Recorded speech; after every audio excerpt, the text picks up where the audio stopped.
পৰিচালনা কৰাৰ যাতে সহায় সহযোগিতা ধন্যবাদ অনুৰোধ জনাইছোঁ।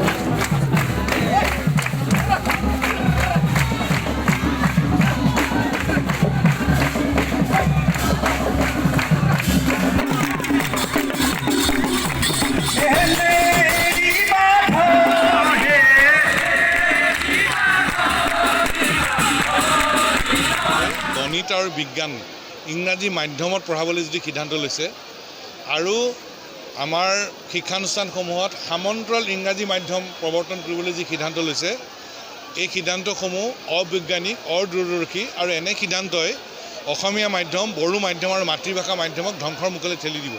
আৰু সেইবাবে চৰকাৰক এই সিদ্ধান্ত পুনৰ বিবেচনা কৰি সিদ্ধান্ত প্ৰত্যাহাৰ কৰিবলৈ আমি দাবী জনাইছোঁ। চৰকাৰক ক'ব খুজিছোঁ যে মাধ্যমক হাত নিদিব, অসমীয়া মাধ্যম, বড়ো মাধ্যম, মাতৃভাষা মাধ্যমত হাত নিদিব, ভাষা শিকক। আৰু অসমত অসমীয়া ভাষা আৰু মাধ্যমৰ বাবে আন্দোলন হৈছিল। এছাম আমাৰ মাজৰ পৰা শ্বহীদ হৈছে। একেধৰণে বড়ো ভাষা, বড়ো মাধ্যমৰ কাৰণে আন্দোলন হৈছিল, শ্বহীদ হৈছে। গতিকে এই ঐতিহাসিক পটভূমি মনত ৰাখি প্ৰাসংগিকভাৱে অসমৰ ছাত্ৰ ছাত্ৰীসকলক প্ৰতিযোগী মনেৰে আগুৱাই নিবলৈ ব্যৱস্থা ল'ব লাগিব।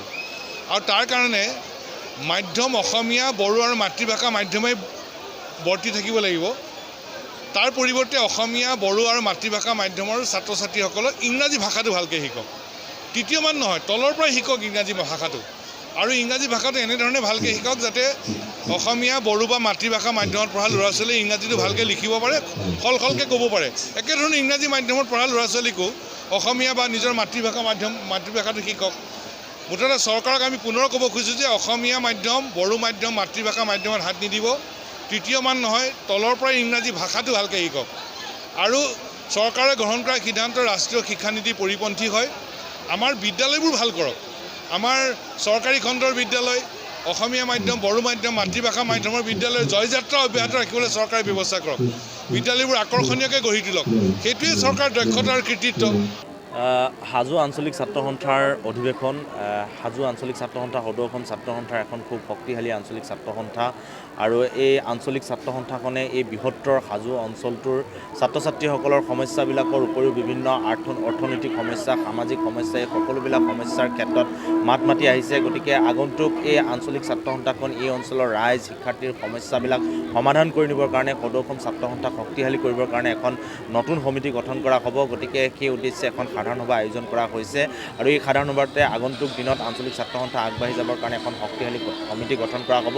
গতিকে ৰাইজে আঞ্চলিক ছাত্ৰ সন্থাৰ লগতে সদৌ অসম ছাত্ৰ সন্থাক আগবঢ়াই লৈ যাব লাগিব, যাতে এই অঞ্চলৰ ৰাইজৰ সমস্যাবিলাক সমাধান কৰি সদৌ অসম ছাত্ৰ সন্থা আগবাঢ়ি যাব পাৰে।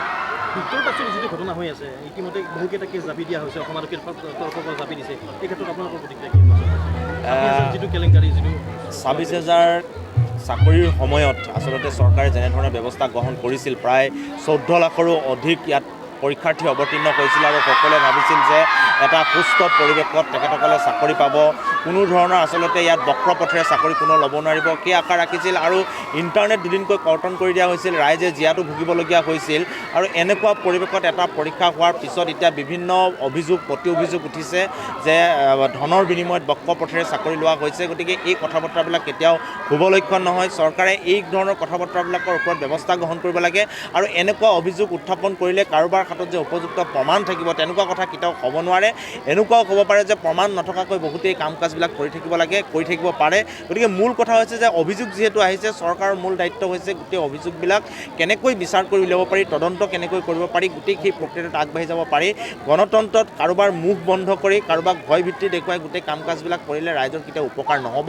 গতিকে এনেকুৱা এটা ডাঙৰ পৰীক্ষা, এনেকুৱা বিভিন্ন ধৰণৰ ৰাইজক হাৰাশাস্তি কৰি পেলাই গোটেই পৰীক্ষাটো অনুষ্ঠিত কৰা হ'ল। তাৰপিছত যদি সুচাৰুৰূপে পৰীক্ষাটো পতাৰ পিছত যদি কোনোবাই চাকৰিকেইটা নাপায়, তেনে বক্ৰ পথেৰে যদি চাকৰিকেইটা পাব লগা হয়, ইয়াতকৈ দুৰ্ভাগ্যজনক কথা নাই। গতিকে গোটেই বিষয়টো অতি শীঘ্ৰে তদন্ত কৰি ইয়াৰ লগত জড়িত সকলোকে আটক কৰিবৰ কাৰণে আমি দাবী জনাইছোঁ।